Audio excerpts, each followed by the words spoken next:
ஏமாத்தி வீட்டை அபகரிக்க நினைக்கிற சிந்தாமணிக்கு முத்துவும் மீனாவும் கண்டிப்பா சரியான பதிலடி கொடுக்கத்தான் போறாங்க அப்படின்னு நீங்களும் நம்புனா இந்த வீடியோவுக்கு லைக் பண்ணிட்டு வாங்க நாளைக்கான ப்ரோமோக்கான ப்ரெடிக்ஷன் என்னன்னு பார்க்கலாம். சிந்தாமணி பினான்சியர் கிட்ட சொல்றாங்க, ஏப்பா கண்ணு பினான்சியரு அந்த பத்திரத்தை எல்லாம் மனோஜும் விஜயாவும் கொண்டுட்டு வந்து சேர்த்திட்டாங்கல்ல, அண்ணாமலை கிட்ட கூட கையெழுத்து பக்காவா வாங்கி கொடுத்துருக்கான் அந்த முட்டா பையன் மனோஜ். அதனால இதை பதிவுத்துறையில கொடுத்து அப்படியே என் பேருக்கு நேம் டிரான்ஸ்ஃபர் பண்ணிக்கலாம்ல, இனிமேல் அந்த வீடு என்னோட வீடு ஆயிடும்ல அப்படின்னு கேட்க உடனே ஃபினான்சியர் சொல்கிறாரு, என்ன மேடம் என்னோட தொழிலை பற்றி தெரிஞ்சிருந்தோ நீங்கள் இப்படி வந்து கேட்குறீங்களே, மனோஜை விட நீங்கள் முட்டாளாக இருப்பீங்க போல அப்படின்னு பலமாக சிரிக்கிறாரு. உடனே சிந்தாமணியும், கண்ணு என்ன கண்ணு நீ என்ன உன்னோட பணத்தையா விஜயாவுக்கும் மனோஜுக்கும் கொடுத்த, என்கிட்ட வாங்கித்தானே நீ ஒரு நடுவில் நின்று ஒரு பொது மனுஷனா அவங்களுக்கு தெரியாமல் நீ கொடுக்குற மாதிரி கொடுன்னு சொல்லி நான் தானே சொல்லி கொடுத்தேன்,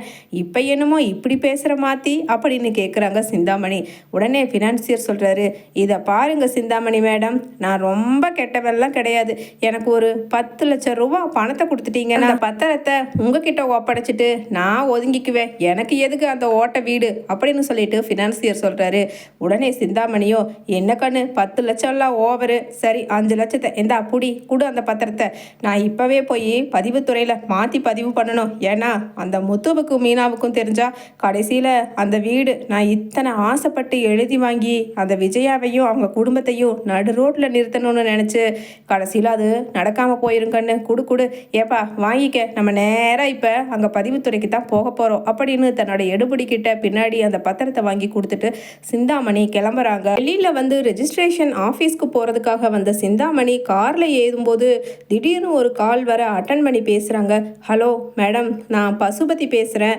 இன்னைக்கு அதான் கல்யாண புரோக்கர் உங்கள் பொண்ணுக்கு மாப்பிள்ளை பார்க்க சொல்லியிருந்தீங்கல்ல, மாப்பிள்ளை வீட்டிலேருந்து திடுதிப்புன்னு உங்கள் பொண்ணை பார்க்குறதுக்காக வரேன்னு சொல்லிட்டாங்க, அதனால் ஒரு 4 மணிக்கு எல்லாம் தயாராக நல்லா மேக்கப் எல்லாம் போட்டு உங்கள் பிள்ளைய ரெடி பண்ணி வச்சுருங்க அப்படின்னு சொல்லிட்டு சொல்கிறாங்க சிந்தாமணி கிட்ட அந்த நபர். சிந்தாமணி அந்த புரோக்கர் கிட்ட சொல்கிறாங்க, ஆமாம் என் புள்ள அந்த சத்யாவை தான் கட்டிக்கிறேன்னு சொல்லி எங்கள் வீட்டில் பிரச்சனை பண்ண விஷயத்தையெல்லாம் நீங்கள் ஒன்றும் அந்த மாப்பிள்ளை வீட்டில் எல்லாம் லீக் அவுட் பண்ணலையில்ல அப்படின்னு கேட்குறாங்க சிந்தாமணி. உடனே புரோக்கர், என்னம்மா இதெல்லாம் நீங்கள் எனக்கு சொல்லித்தரணுமா, பெரிய இடமா மாப்பிள்ளை, அதனால் உங்கள் பிள்ளைய கரெக்டாக எந்த பிரச்சனையும் இல்லாமல் ரெடி பண்ணி வச்சுருங்க, அது போதும், இந்த கல்யாணத்தை நான் எப்படி முடிச்சு காட்டுறேன்னு பாருங்கள் அப்படின்னு சொல்ல உடனே பத்திரத்தையும் கையில் வச்சுட்டு, சரி நம்ம பிள்ளைக்கு வேற மாப்பிள்ளை பார்க்க வரேன்னு சொல்லியிருக்காங்க, அந்த கழுதையை எப்படியாவது சமாளித்து இன்னைக்கு மாப்பிள்ளை பார்க்குறப்ப அவளை ரெடி பண்ணணுமே அப்படின்னு சொல்லிட்டு யோசிச்சுக்கிட்டே இருக்கிற சிந்தாமணி,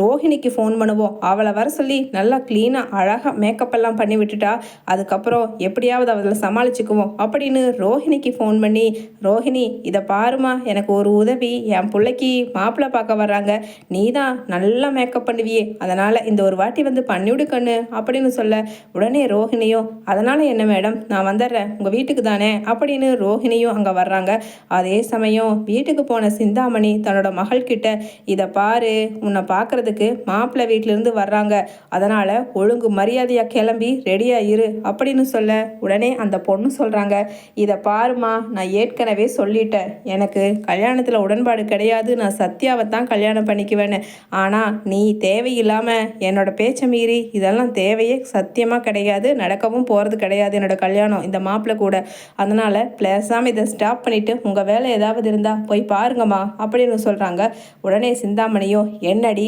என்னையே எதிர்த்து பேசுகிறியா, ஒழுங்கு மரியாதையா நான் காட்டுற மாப்பிள்ளைய நீ கல்யாணம் கட்டிக்கிட்டு வாயை மூடிட்டு போய் சேரு அப்படின்னு சொல்ல, அதே சமயம் இங்கே பொண்ணோட டென்ஷனில் இருக்கிற சிந்தாமணி கபோர்டில் கொண்டுட்டு போய் அந்த மனோஜ் கிட்டையும் விஜயா கிட்டையும் வாங்கின ஃபினான்சியர் மூலமாக வாங்கின அந்த டாக்குமெண்ட்டை செல்ஃபில் வச்சிடுறாங்க. அதே சமயம் அந்த பொண்ணும், சரி நான் இப்போ ரெடியாக இருக்கேன், ஆனால் மாப்பிள்ளை வீடு வந்தால் உங்களை பாருங்க என்ன பண்ணுற அப்படிங்கிற மாதிரி ரோஹிணி வர மேக்கப் வேலையெல்லாம் நடக்குது. அதே ரூம் கபோர்டில் தான் அந்த டாக்குமெண்ட்டும் இருக்க உடனே அங்கே ரோஹிணி ஏதோ எடுக்கிறதுக்காக திறந்தவங்க அந்த டாக்குமெண்ட்டை பார்த்துட்டு, என்ன இது நம்ம வீட்டு டாக்குமெண்ட் ஆச்சே, அத்தையும் அதாவது விஜயா ஆண்டியும் அண்ணாமலை அங்கிளும் சைன் போட்டு கொடுத்துருக்காங்க, இது எப்படி சிந்தாமணி கைக்கு வந்துச்சு, இதை இங்கே வைக்கவே கூடாது அப்படின்னு நினச்சிக்கிட்டு தன்னோட பேக்கில் எடுத்து வச்சுக்கிறாங்க ரோஹிணி. வச்சு ஜிப்பையும் க்ளோஸ் பண்ணிக்கிட்டு ஒன்றும் தெரியாதவங்கள போல மேக்கப் பண்ணிக்கிட்டு உடனடியாக சீக்கிரமாக இங்கேருந்து கிளம்பி போயிடணும் அப்படிங்கிற மாதிரி ரோஹிணியும் செஞ்சுக்கிட்டு இருக்க, அதே சமயம் சிந்தாமணி சிந்தாமணி கூப்பிடுறாங்க.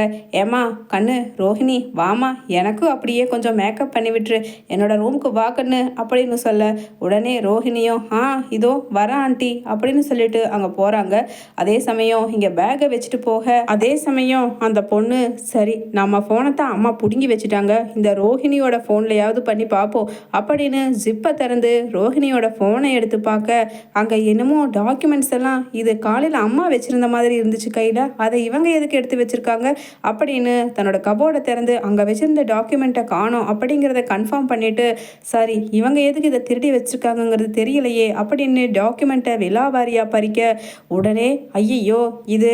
சத்யாவோட அக்கா மீனாவோட மாமனார் அண்ணாமலையும் மாமியார் விஜயாவும் கையெழுத்து போட்டு அவங்களோட வீட் அட்ரஸில் எல்லாமே டாக்குமெண்ட்டை ஹேண்ட் ஓவர் பண்ணியிருக்காங்க, ரெஜிஸ்டர் பண்ணி. இது என்னன்னே புரியலையே, இந்த டாக்குமெண்ட் எப்படி அம்மா கைக்கு வந்துச்சு, எப்படி அதை ரோஹிணி திருடி இருக்கா, என்னென்னமோ நடக்குதே அப்படிங்கிற மாதிரி. சரி இதை பற்றி நம்ம சத்யா கிட்ட சொல்லுவோம் அப்படின்னு சொல்லிட்டு அங்கே